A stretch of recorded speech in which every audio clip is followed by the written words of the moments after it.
Everybody, thanks for tuning in today to the Money Mastery Unleashed podcast. This is your host, Adam Olson, with you today. And I have a special guest on the show today. I have Tom Hegna with me today. Tom, how are you today? Doing great. Coming to you from the Phoenix, Arizona area. Awesome. Awesome. And again, thanks for your time. I know you're a busy man, and I've had the privilege to hear Tom speak multiple times. I've read your books, had your tapes on CD, actually, back when they used to have CD players in cars. So Tom's a speaker. He's helped thousands of financial advisors in their practice and tens of thousands of consumers really secure their retirement. And that's what I want to talk to you about today, Tom. Yeah, that's great.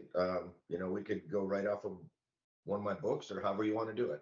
Yeah, so I guess I want to start with, you talk a lot about things in your book about issues that retirees face. You talk about sequence of returns risk, the 60/40 portfolio, Medicare, Social Security, the fact that there's no more pensions. But I really want to hit on something that's affecting a lot of people today, Tom, which is inflation, right? It's run rampant here the last several years. And you always talk about this, that it's a big risk. When the last several years being top of mind for many people in retirement, how can retirees plan for this risk of inflation?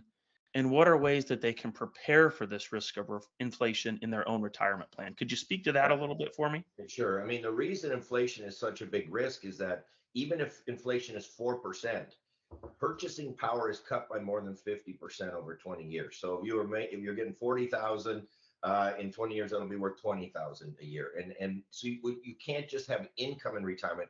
You've got to have increasing income in retirement. There's several ways to do it. So the way I did it, I own 13 annuities. I don't sell annuities. I don't care if people buy them, but the research shows you should have them.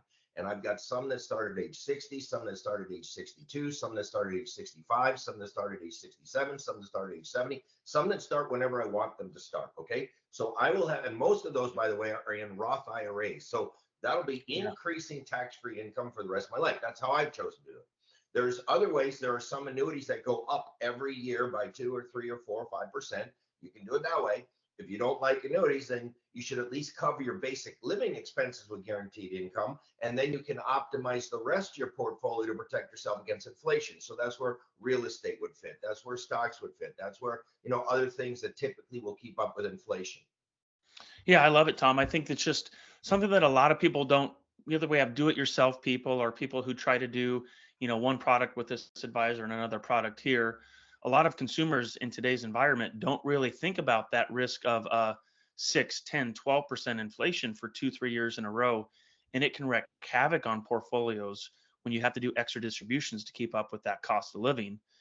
And I love that you say that, you do cost of living adjustments on those annuities, because that is a huge thing that we preach to our clients as well to do inside of their retirement plan, is to have that income ever increasing with the cost of inflation over retirement time. And I would say, Tom, it's in our area, it's very common for a lot of people just to have the 60/40 portfolio, right? I got a 60/40 portfolio. That's all I need. That's all I ever want. And I'm just going to do my distributions from that at retirement time. I mean, we saw 2022, we lived through 2022. And I think that's a great example for us to look at, is that 60/40 portfolio didn't perform so great in 2022. People still had to take money out to live on, and we had the inflation hit as well. So talk a little bit, Tom, about how you educate people, whether it's advisors or your client facing talks that you do.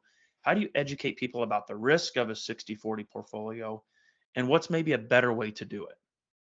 So it's interesting. In 2016, I wrote an article. You can find it on my website. And the article was titled "The 60/40 Portfolio is Dead, Long Live Life Insurance and Annuities." And all I said in that article is it makes no sense in the world, 0 cents, to put 40% of your money into bonds that at the time were paying 1%. Now, Yeah. we didn't know when interest rates were going to go up. We knew at some point they'd have to go up. And what happens to bonds is as interest rates go up, the value of bonds goes down. Well, as you remember, interest rates went from 1% to 5%, like literally within what, a year, year and a half, Yeah. and bonds plunged. And so bonds were down 22%. That's never happened before in the history of America. And if those people had instead had 40% of their portfolio into cash value life insurance or into some type of fixed income annuity, they would have weathered the storm just fine. And so I saw the train wreck coming. I educated as many people as I could, Dr. Wade Pfau, he's one of the smartest PhDs on the subject of retirement income. And he said, retirees should never say the word stocks and bonds again.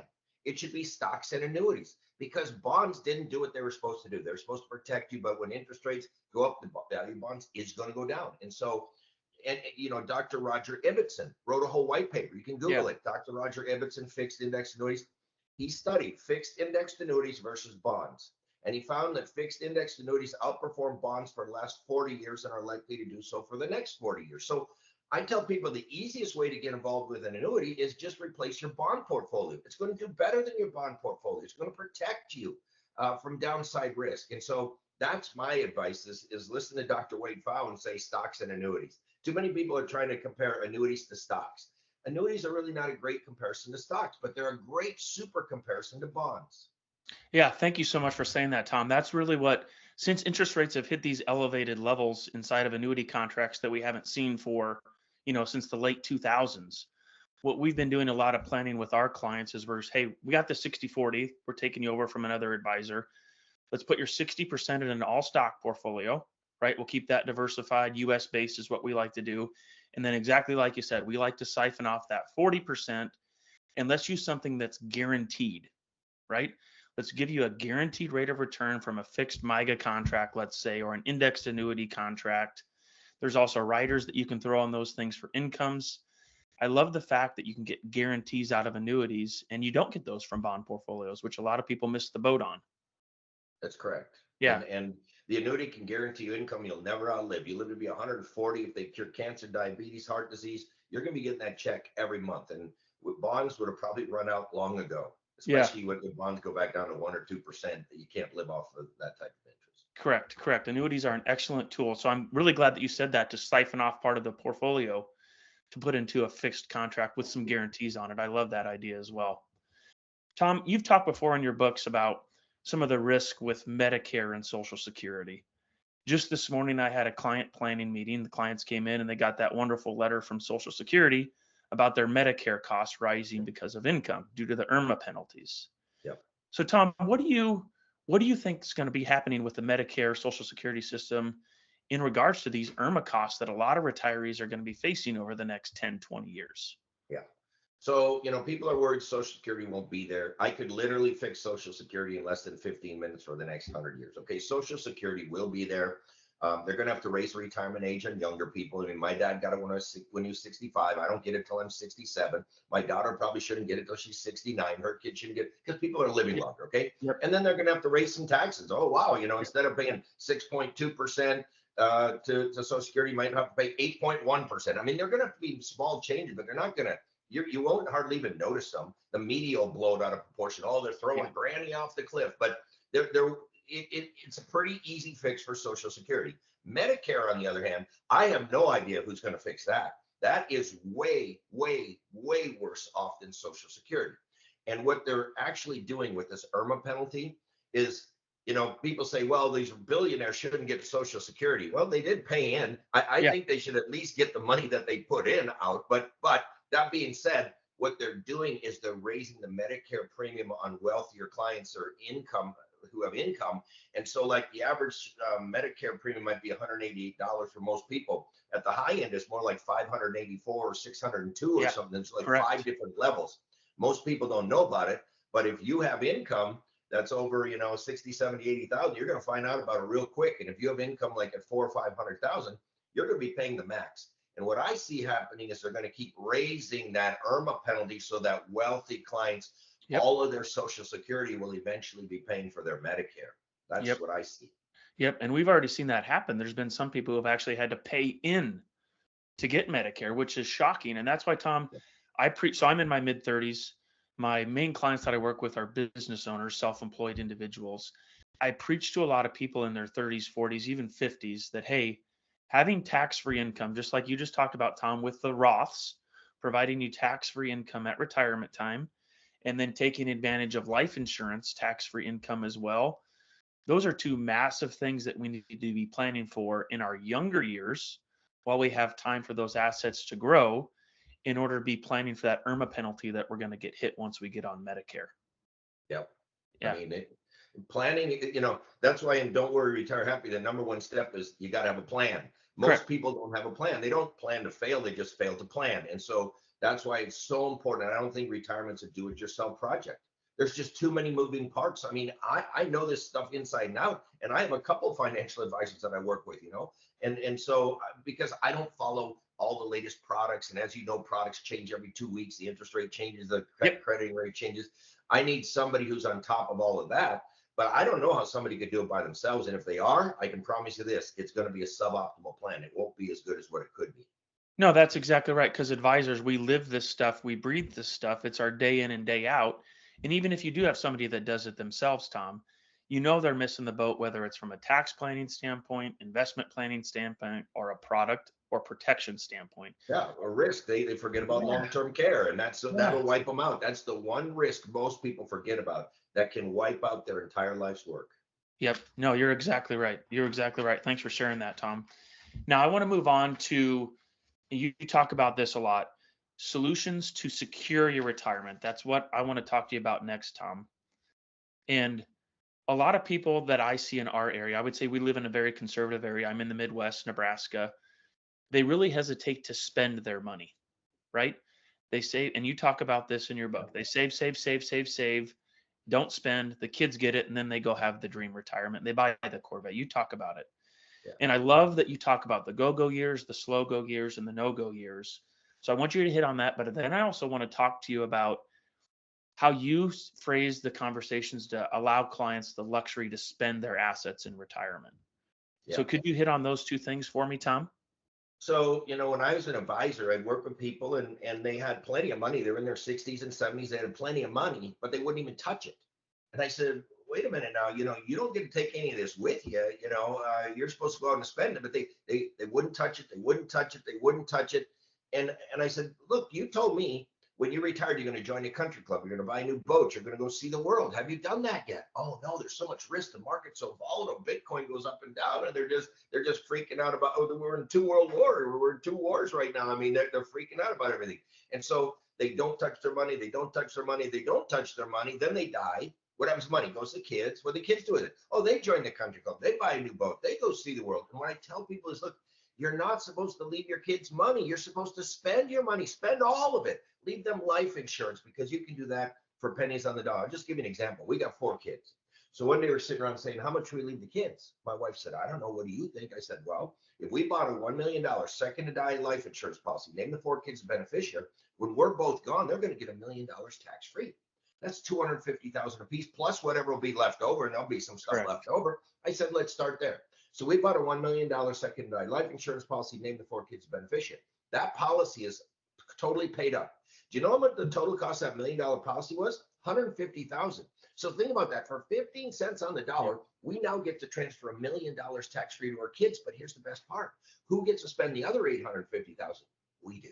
So spend your money. And here's what I will tell you: having all those annuities, and I also have 4 pensions. I have a military pension. I got 3 pensions from other companies.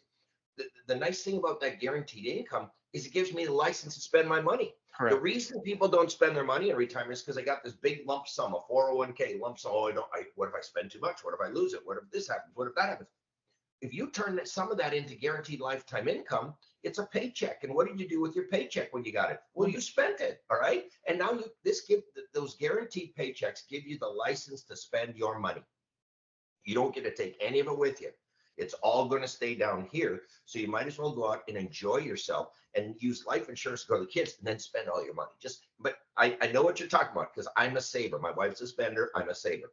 I've saved 30 to 40% of my income my entire career. Okay. And the hardest thing for a saver to do is to become a spender. It's hard. But you know what? I've been able to do it because I got all these guaranteed paychecks. And if I don't spend it, they're just going to accumulate. I don't need them to accumulate. I don't need to save any more money. So I'm actually trying to spend those paychecks when they come in. We're doing things we've never done before. We're going on all kinds of cruises. We're having fun. We're in our go-go years, as you said. So there's 3 phases: the go-go years, the slow-go years, and the no-go years. The go-go years are when you're young in retirement. That's when you're playing golf, you're playing pickleball, you're going on cruises every day. It's happy hour. That's the slow-go years. And in that phase, the most important thing is income, not assets, income. Then you get into the slow go years. That's when you can still do everything in the go-go. You just don't want to anymore. In fact, you don't want to go downtown after 4:30 because dad can't see when it's dark out. That's the slow go years. And in those years, the most important thing is long-term care. And whether you buy a long-term care insurance policy or a life insurance policy with long-term care rider or an annuity that springs up with a bunch of income in your 70s and 80s, you've got to have a plan for long-term care. And then finally, the no-go years, that's when you're probably not leaving the building till you're leaving the building, if you know what I'm talking about. Correct. And in that phase, the most important thing is life insurance. And I just showed you how to use life insurance to go to the kids so that you can spend all your money. Yeah, I love it, Tom.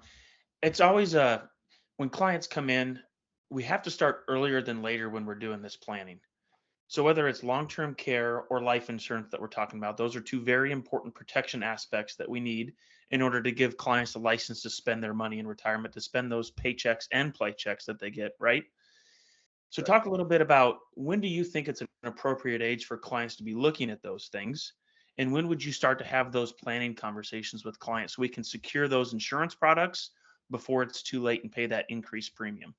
Well, I bought my long-term care insurance policy at age 42, and Hmm. it was very, very inexpensive. Even though some of the rates have gone up a little, it's still very inexpensive compared to what long-term care costs. So I'd say long-term care you get as soon as you can, because you can't buy long-term care insurance. You have to qualify for it. You Correct. qualify for it with your health.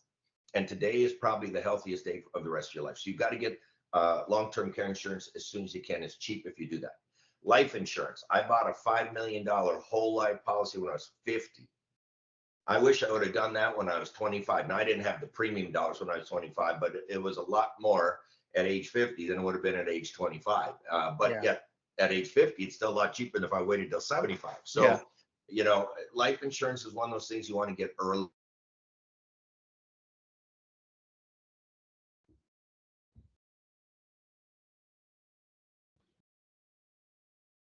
Death claim in less than 2% of all the policies issued of term. And so it's there when you're young, it's there if you die early, but it's not going to be there if you're 70 years old. You're going to have to drop it. It's going to be too expensive. So you can't use term insurance for estate planning. You can't use term insurance Right. for most business insurance. You've got to have a permanent policy, and the younger you can get that, the better.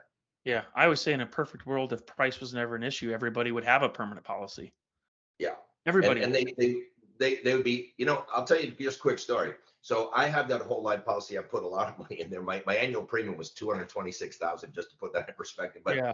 I have bought two houses in Arizona with borrowed money out of my policy, because down here, if you're not a cash buyer, you're not going to get the deal. Well, how many people have $1 million cash sitting around? It's hard to just grab that, but I had that in my policy, so I was able to take a loan, bought the house, paid back the loan, and then we did it twice. And so there's a lot of ways to use it smartly while you're still young. Yeah. And it can be a source of tax-free lifetime income at retirement time too. And I'm Yes. planning on flipping that switch any day now, and then that all comes tax free to me. And it's going to be, I tell people, if you want a lot of tax free income, you got to put a lot of money in the policy too. Yeah. Okay, your policy will grow, but you can't put in $100 a month and expect to take out 10,000 a month of retirement. It doesn't work that way. Yeah. You got to put money in if you want to take money out. Yeah. No, thanks for saying that. That is extremely true. You talk about in your books too about happiness in retirement. You notice the Freakonomics study. You referenced that. Talk a little bit more, if you would expand on it, Tom, about how those guaranteed paychecks that you get. You get that paycheck every single month, Yep. twice a month. How does that lead to increased happiness for retirees? So I say there's really three reasons why you should have an annuity in your portfolio in retirement. Number one, as we talked about, adding an annuity improves portfolio performance. It's going to outperform the bonds in your portfolio. So it improves portfolio performance. Number two, you're likely to be happier. And number three, the research now shows you're likely to live longer. So let's talk about those two. The Wall Street Journal, you can Google this. It had the headline: "The secret to a happy retirement is friends, neighbors, and a fixed annuity." And what the Wall Street Journal found is that the happiest people in retirement were those who were surrounded by their friends, surrounded by their families, who had guaranteed paychecks coming in. Think of the teachers, the firefighters, the policemen who have the pensions. They're happy. They're going and just living their life. They're not worried about the markets and everything every day.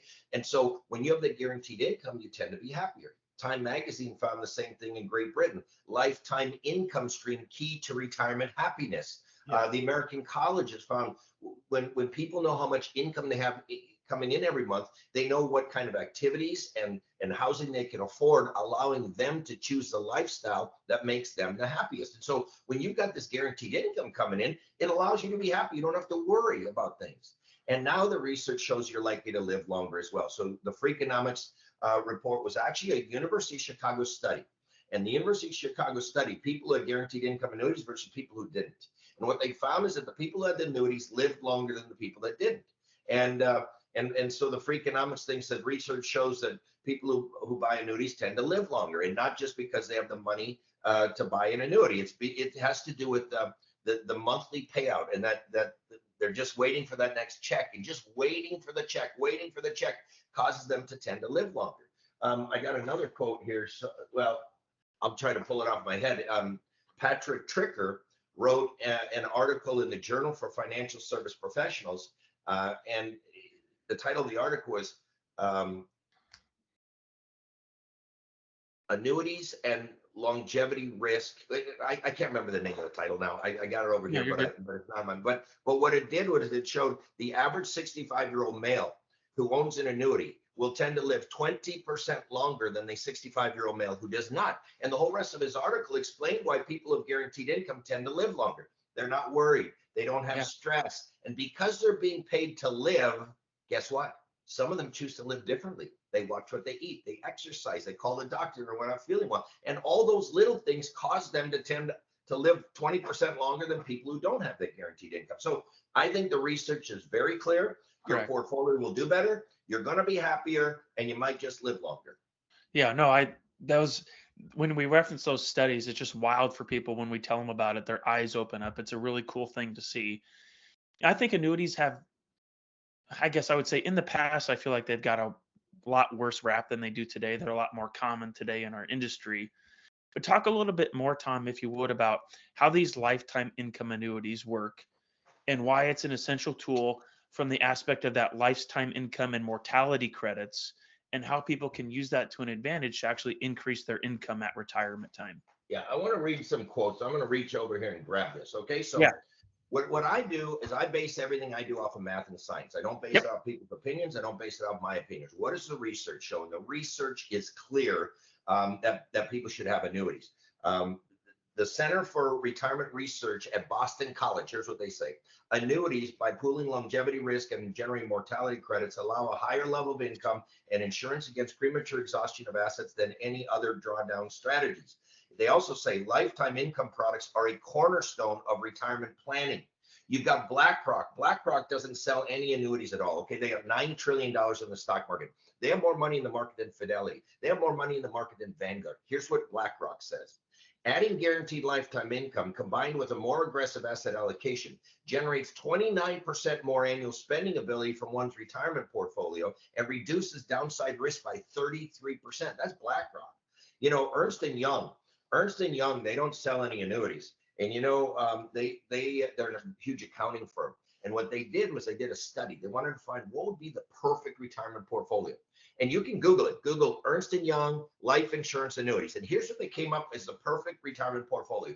30% into cash value life insurance, 30% into income annuities, 40% into investments. And when I look at my portfolio, I'm almost right there. I probably am close to 40% on the income annuities and maybe 35% and whatever. But I'm real close to my portfolio, and that's Ernst & Young, top accounting for one of the top accounting firms in the world.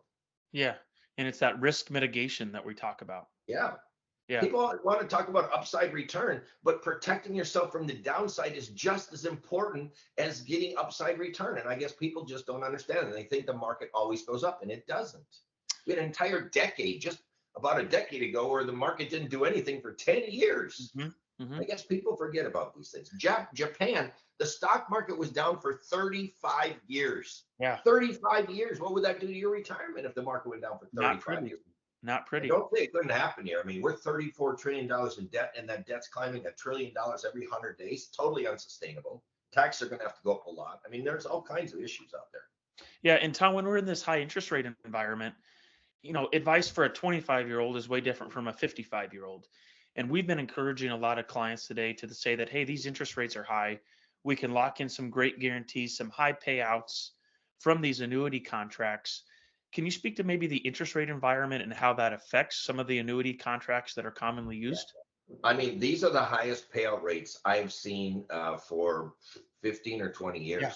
I was Yeah. just doing a meeting yesterday, and an 85-year-old in a SPIA, single premium immediate annuity, is guaranteed over 16% a year for the rest of their life. Even if they want to put a lifetime life guarantee, Yep. life with cash refund, where Yep. even if they died the next day, their family gets their money. It's a 12.9% guaranteed payout rate. Wow. A Wow. 75-year-old was over I think it's 10% on the life only, and 9 point something on the life with cash refund. And so where Guarantees. can Those you are get guarantees. those guaranteed Yeah. lifetime rates? I mean, go find it. But Menachem Yari proved back in the 1960s that only a lifetime income annuity can optimize income over the indefinite period of a human life. You don't know how long you're going to live. I don't know how long I'm going to live, but the insurance company knows almost to the day how long 1,000 of us will live. So they can pay each and every one of us as though they knew exactly when they're going to die. Because they know on this day somebody's going to die. They just don't know which one of the 1,000 is going to be, but they Correct. know somebody's Correct. going to die. And so it's like a magical product. It's set up by actuaries. Actuaries study math and science. So you need to know that life insurance and annuities are based in math and science, and not just somebody whips something Yep. together. It's all based in math and science. And I think if people would really study, they would come to the same conclusion that top advisors come to, that all the experts have come to, is that annuities have to play a key role in a retirement portfolio. Oh, they play a huge role. So we use the income for life model for our retirement planning, Tom. You're familiar with it, I'm Yeah, sure. And what I love about that model is that we're able to figure out the needs, right? The income floor. And we're able to get that income floor from guaranteed income sources like Social Security, pensions if they have them, from annuities if they have them as well. And then we have the rest of the income portfolio filled by variable sources of income. yeah. Can you talk a little bit about how pensions are less and less common now, and that how filling that pension with an income annuity is an excellent source of guaranteed retirement income that's secure for clients?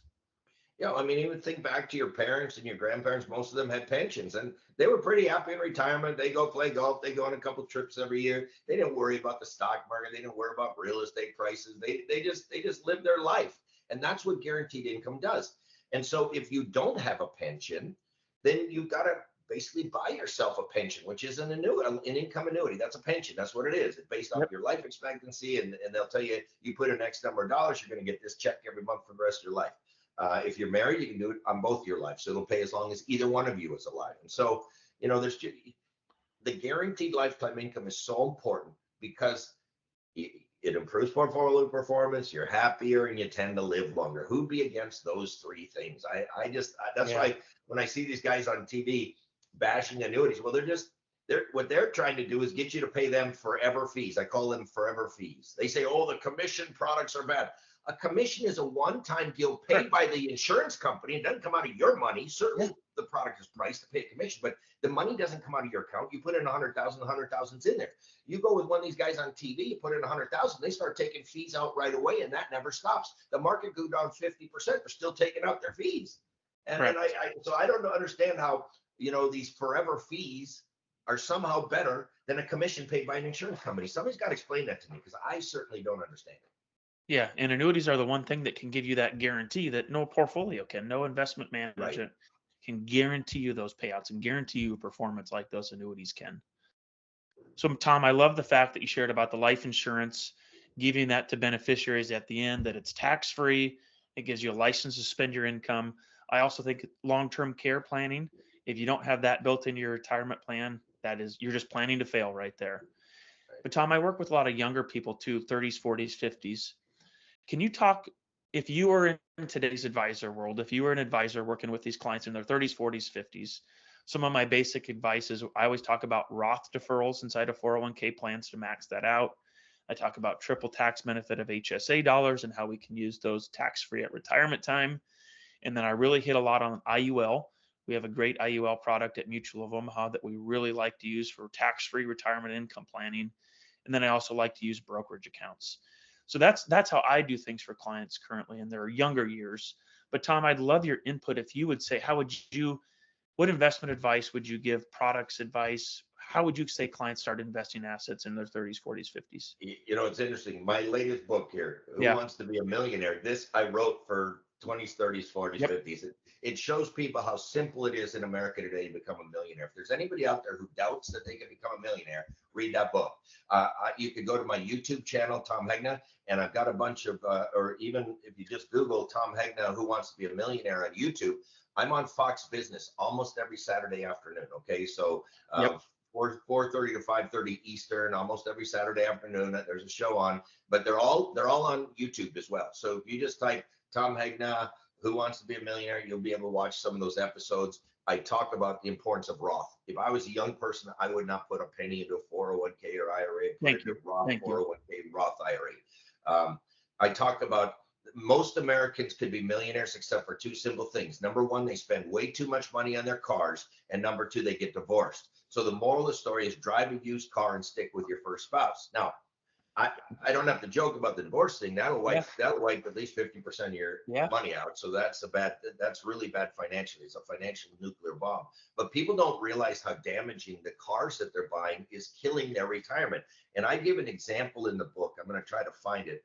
And I use me as an example. I had a chance a couple years ago to buy a brand new Ford F-150 for $65,000, or I could buy a 2-year-old one with 13,000 miles on it for 30,000. So that's a difference of 35,000, 2 years, 13,000 miles. Well, the pickup looked just brand new to me. I mean, it looked fine to me, and Yeah. it drove fine. So I bought the used one. Now, if I take that 35,000 and I invest it, it's going to grow depending on the interest rate. If I get 6%, it's going to be somewhere between $200,000 and $700,000 over 30, 40, 50 years. If I could get 8%, it's going to be between 400,000 and 1.8 million. That's one vehicle. I'm married with 4 kids. We probably have what, 16, 17, 20 vehicles? I don't know. But you start multiplying those numbers times 16, 17, 18, 19, 20. I have become wealthy simply by buying used cars instead of buying a new car and trading it in every 2 years. I watch people do the stupidest things with cars. They want to look wealthy. And what I tell people is stop trying to look wealthy. I never had that gene. And I drove nice cars. Nobody thought I was driving old beaters or anything. I was driving nice cars, but they were used. And I used my money wisely. And I would drive that same pickup for 8 or 10 years, and then I would sell it.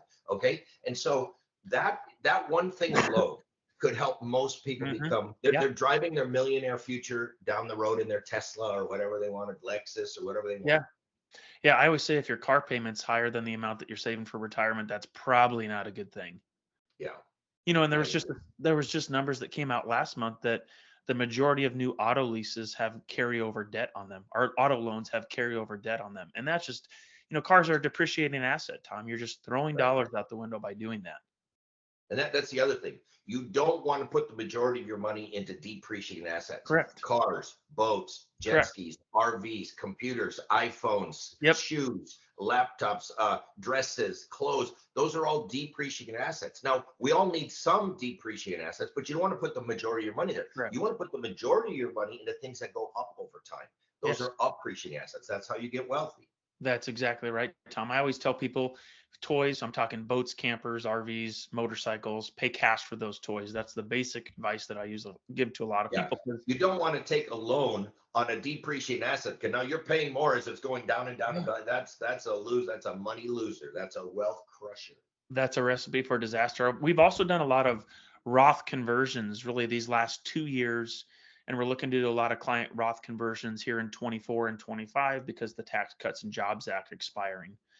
Do you think there's a break-even age on when we should stop considering Roth conversions for clients? No, because I do the backdoor Roth conversion, so I can still do them. I got to do a non-deductible IRA, and then we convert that into a Roth. So I am still putting a little bit in there. And the reason I'm doing that, I don't really have to save money anymore. But if I am going to have some excess money, I want it to be in Roth so that it'll be tax-free to me and tax-free to my kids. So that's why I continue to put some money in the Roth. It's what, 7,500 last year, 8,000 this year. Not a lot of money, but it grows. I mean, it's amazing. I've only done that because I couldn't do a Roth for a while because I had too much qualified money. But as I converted that, now I'm back to where I can do Roths again without it being penalized because there's a ratio thing. Correct. And it's amazing how my Roth IRA has grown. And so Yeah. we're going to use that money. We're going to take that on a big cruise one day, and we're just going to have fun with it. Yeah, what I love about Roth IRAs, and I tell a lot of younger clients this too, is like you said, you can take out big lump sums at retirement time, and you don't have to worry about taxes on that money, Right. right? You don't have to worry about that increasing your Medicare cost. You don't have to worry about increasing you in a higher tax bracket. Roths, If I need a new roof and it costs yeah, $40,000, I could take it on my Roth. That wouldn't affect my taxes at all. If I take that out of 401k, I got to take out like 65,000 just to get 40,000 for me, because government's going to take 25 of it. That type of thing. yeah. I'm a big saver like you are, Tom. I love to save the majority of my income and watch the wealth grow in different assets that I'm saving inside of. But say for the average person out there in their 20s, 30s, 40s, what is some target saving goals that some of these people should be looking at as far as percentages of Well, income? here's the deal. If I talk to all these young people and I said, you think you're going to be a millionaire? 90% of them would say, no, I don't think I'm going to be a millionaire. And you know what? They're right. And 10% would say, by golly, yes, I am going to be a millionaire. I'm going to be multi-millionaire. And you know what? They're right too. Because what I've learned is that to achieve something, you have to believe it's possible. But to believe it's possible, you have to see it in paper. And so what I did as a financial advisor, this was 35 years ago, I go to my kid's ball game, or, we'd be at a party or something, say, Tom, what do you do? I say, I help people become millionaires. You tell me how many million you want. I'm going to show you exactly what you need to do to get it. Now, 35 years ago, I couldn't illustrate mutual funds. ETFs did not even exist. Yep.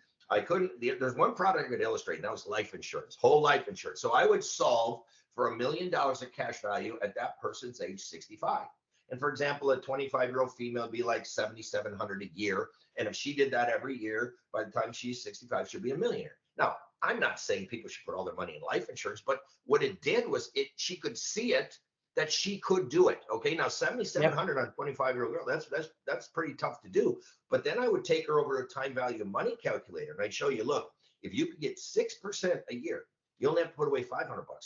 If you get 9% a year, you only have to put away $250 a month. If you could get 12% a year, you only have to put away $100 a month. Well, all of a sudden, well, I could do that. I could do that. I might even be able to do that. It gets them started. And when they see that if they focus on this monthly thing and they keep it going, they can become wealthy. Then I've had people say, well, Tom, $1 million isn't going to be anything for them.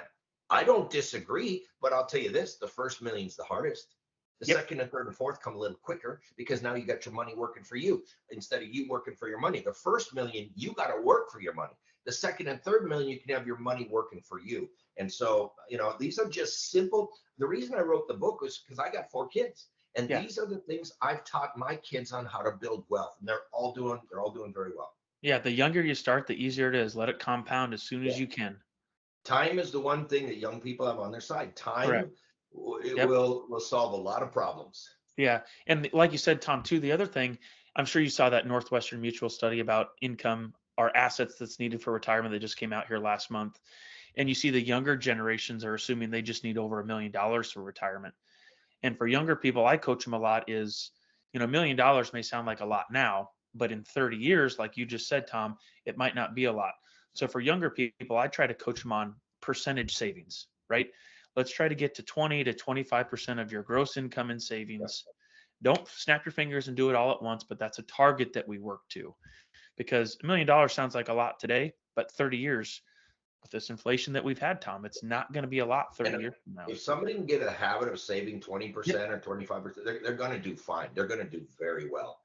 It's just that our culture is such that when you start making more money, you want a bigger house, you want to fancy your car, you want to go to Sandoz instead of the Holiday Inn, and so it's this lifestyle creep.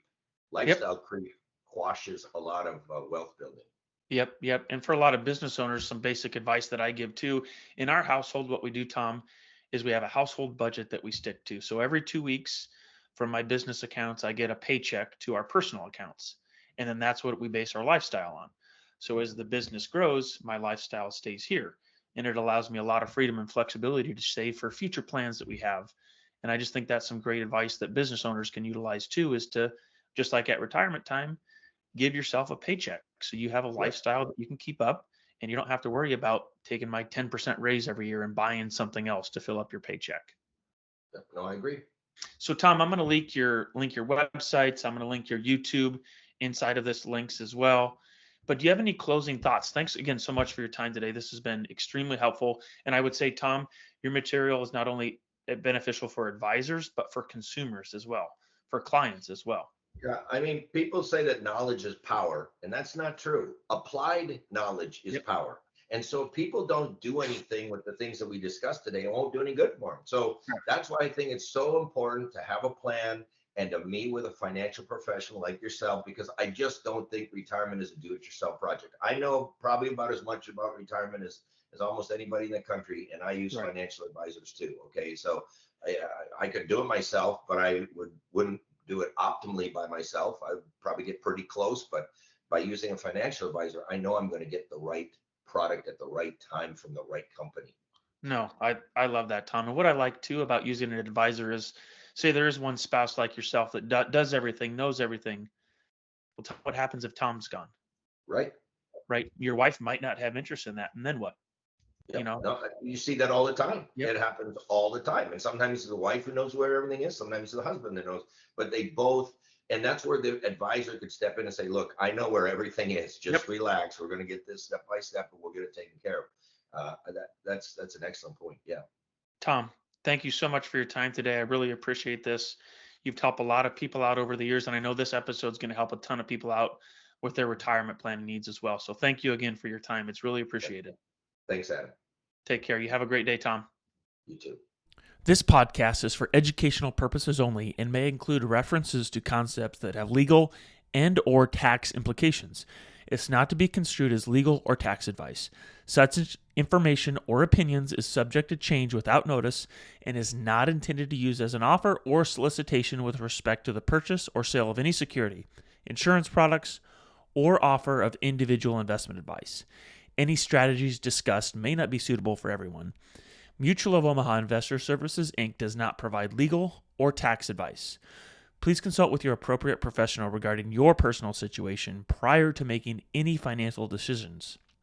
Securities and advisory services offered through Mutual of Omaha Investor Services, Inc., member FINRA, SIPC. Riser Insurance is not affiliated with Mutual of Omaha Investor Services. Investing involves risk, including the possible loss of principal. Past performance does not guarantee future results. Diversification does not guarantee a profit or protection lost against loss in a declining market. Purchase of life insurance is subject to meeting underwriting requirements. There is no guarantee if an individual will be insured.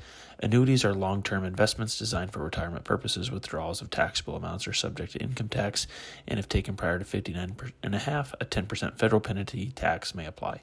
Guarantees are backed by the claims paying ability of the issuer and are subject to their terms and conditions.